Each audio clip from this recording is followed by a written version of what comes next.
Hi everyone, I welcome you back to sail of light healing. So चलिए देख लेते हैं कि आपके पर्सन की फीलिंग्स क्या है, आपके फीलिंग्स क्या है, वो आपको क्या बताना चाहते हैं। It could be your feelings और योर पर्सन फीलिंग्स और a person who is associated with you. So take it as it resonates. We have here is 8 of wands, यानी कि आपके पर्सन जो है वो कम्युनिकेट करना चाहते हैं। आप भी कहीं ना कहीं energetically you are also willing to talk to your person and clear things out. यानी कि इधर ना मुझे कोई एंडिंग नजर नहीं आ रही है। अगर एंड हो रहा है तो वो एक खराब, एक मतलब बैड चैप्टर जो था आप दोनों के बीच में, जो नेगेटिव एनर्जीज जो है वो एंड होती हुई मुझे यहाँ पे नजर आ रही है। Because 8 of wands brings in a lot of positive energies as well. And मुझे यहाँ पे 1 भी दिख रहा है, यानी कि it is a card of wish fulfilment. And there is a new beginning in your connection that is coming up, a lot of positivity coming up in your connection, lot of happiness coming up. अगर आपको लग रहा है कि कुछ and हो रहा है तो आपका कनेक्शन एंड नहीं हो रहा है, so don't worry about that.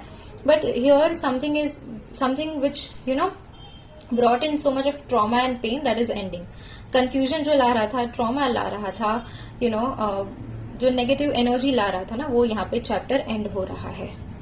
Okay, and a new beginning is on the horizon in your connection. Okay, here next we have is king of cups, यानी कि आपके जो पर्सन है वो कहीं ना कहीं I can get they are positive. Yeah, so they are positive about your connection. They are very much there are a lot of emotions here as well in your connection. ऐसा नहीं है क्योंकि there are no emotions involved, there are no feelings involved, ऐसा नहीं है. आपके person के भी इमोशंस है, आप भी कहीं ना कहीं deep in your heart there is a soft corner for this person, there is a safe place for this person. ये आपको एक सिक्योरिटी, स्टेबिलिटी देता है. आपका जो पर्सन है वो इतना आपको मतलब इतना सिक्योरिटी, इतना स्टेबिलिटी फील करवाता है, इतना श्योर, इतना कॉन्फिडेंट फील करवाता है कि आप ना there is no opportunity of doubt left in your connection.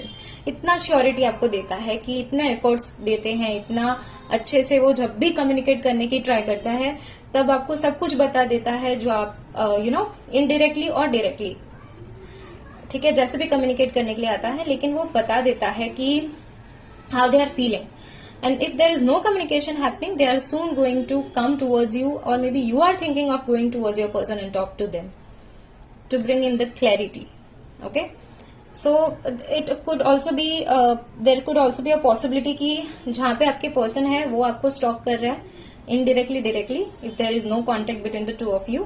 आप भी कहीं ना कहीं you are keeping an eye on your person, what they are up to, what they are doing in their life, how they are doing. Okay, so this is the energy of your person, and it could be yours as well.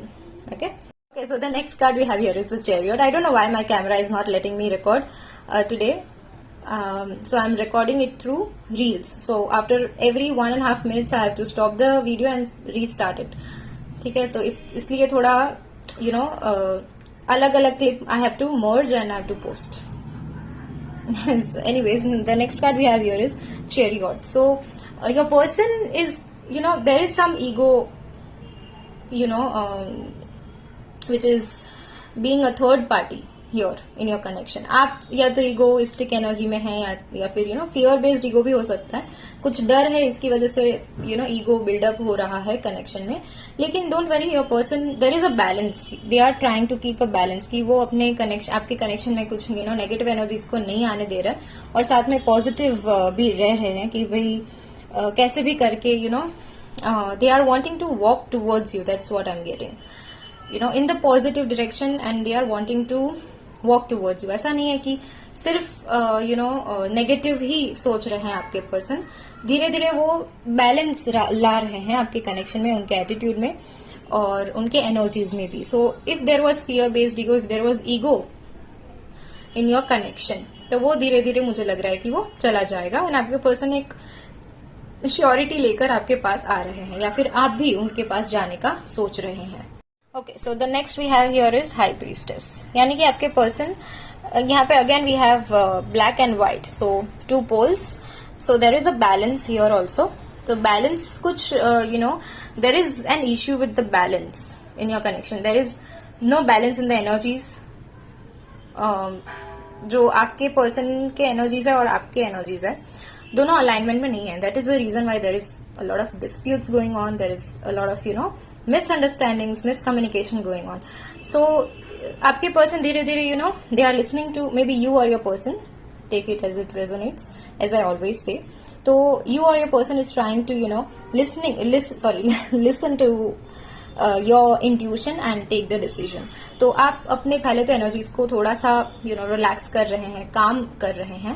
You are trying to calm your energies down and you are trying to be in a peaceful situation. ठीक है, peaceful energy. ठीक है, and you are trying to bring in the best possible conclusion to this connection. ठीक है, आप भी समझ रहे हैं कनेक्शन को कहीं ना कहीं, लेकिन you are not even ready to let go of this. So there is certain kind of spiritual connection involve here. That is what I am feeling and you are trying to balance it out. ठीक है, with your intuition. सो जो भी आपका intuition बता रहा है ना, वो आपको करना चाहिए. So you are suppose to take action on the basis of your intuition. Okay, so also with the previous card, I get 1111. The 2, that is the number of the card, that is 11, and the 2 poles, so 1111. That is again wish fulfillment. So again a confirmation for your wish fulfillment. Next we have is Ace of Cups. Also I can see कि आप ना अपना meditation आप कर सकते हैं और अपना इंट्यूशन स्ट्रॉन्ग करने के लिए मेडिटेट कर सकते हैं. एंड आप definitely you can pray to divine wolf, जो आपके इंट्यूशन को स्ट्रॉन्ग करते हैं और आपको अकम्पनी भी करेंगे डिफिकल्ट सिचुएशंस में. And Saint Expedite as well, जो आपके जो भी प्रॉब्लम्स है और इश्यूज है उसको रिजॉल्व करते हैं immediately and quickly. So you can go to wolf and as well as Saint Expedite and meditate upon them. Okay, next we have is ace of cups, यानी कि आपके इमोशंस, आपके पर्सन के emotions कहीं ना कहीं आपको ओवरवेल्म करते हैं. कोई इश्यूज भी हो सकते हैं, मुझे इतना नेगेटिविटी नहीं दिख रहा है, लेकिन the overwhelming part is creating confusion here. आपको समझ नहीं आ रहा है कि ये प्यार है या फिर मुझे जो ओवरवेलमिंग लग रहा है वो द सिचुएशंस आर सच कि जो मुझे ओवरवेलमिंग फील करवा रहा है. आपको कुछ मन ही नहीं हो रहा है कुछ करने का, टू टेक एनी एक्शन. लेकिन here you are guided to. और सबसे पहले you are suppose to meditate, listen to your intuition and then take the steps forward in your connection. So this is what I am getting with this card here. So with the Ace of Cups also, there is a lot of positivity, there is a lot of fresh energy brewing up. Oh, I have birds on my window, so there is a confirmation. Okay, so yeah, here is a white bird as well. There is also a confirmation. The emotions overflowing from the cup. Okay, so there is a balance. Again, I get to see 1111. So again, a confirmation. Fine, so this is your sign. Next we'll take up the love messages from your person. We have I feel you leaving me behind. So आपके person कहीं ना कहीं abandon feel कर रहे हैं. हो सकता है आपका बिहेवियर ऐसा है या फिर रहा होगा in the past, which makes them feel in such a way. Next we have is I replay our conversations over and over, यानी कि आप या आपके पर्सन जो है वो आपके जो पास्ट हैप्पी मेमोरीज जो रहे हैं उसको बार बार they try to replay. I love you, they miss you. Yeah, that is what I'm getting. Also, we have a confirmation here, I love you. Yeah, so that's what all you need. I hide behind material things. So, आपके जो person है ना, वो they are you or your person. Again, either of you is trying to focus more on work and ignore the feelings because you are not understanding. As I previously said कि आप इतना overwhelming feel करते हैं कि आपको समझ नहीं आता मुझे क्या करना है, मुझे क्या feel हो रहा है. I want you. Yeah, this is a confirmation again. This could be yours or your person's energies. You don't know how hard it was